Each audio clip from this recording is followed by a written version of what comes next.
Topping this week's cattle industry news, the 2012 Farm Bill is already in the early stages of development. USDA Secretary Tom Vilsack testified before the House Agriculture Committee last month and outlined his ideas for the legislation. The Farm Bill guides USDA and federal farm programs.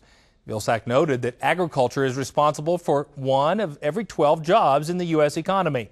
He also said ag exports provide a $22.5 billion trade surplus for the United States. During the hearing, Virginia Republican Senator Bob Goodlatte asked Secretary Vilsack about the growing role of the Environmental Protection Agency and their efforts to regulate farmers and ranchers.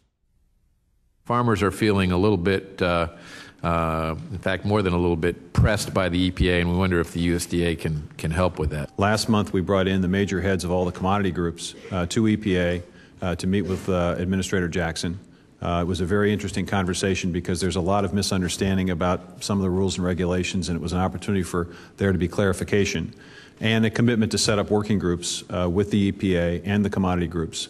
Next month, the livestock producers will have that opportunity at USDA. And what we are learning is that EPA's got a lot to learn, and I think the commodity groups are learning a little bit about EPA's thought process, and I think that kind of dialogue is quite helpful in clearing up confusion and making sure that regulations are reasonable and take into consideration steps that have already been taken by the best stewards of the environment that we have, which are for our farm families.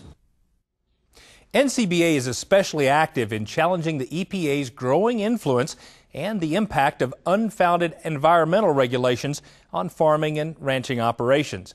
In addition, NCBA will closely monitor and engage in the 2012 Farm Bill process as the legislation makes its way through Congress. To find out how you can join in NCBA's efforts in Washington, visit beefusa.org or call 1-866-USA-BEEF.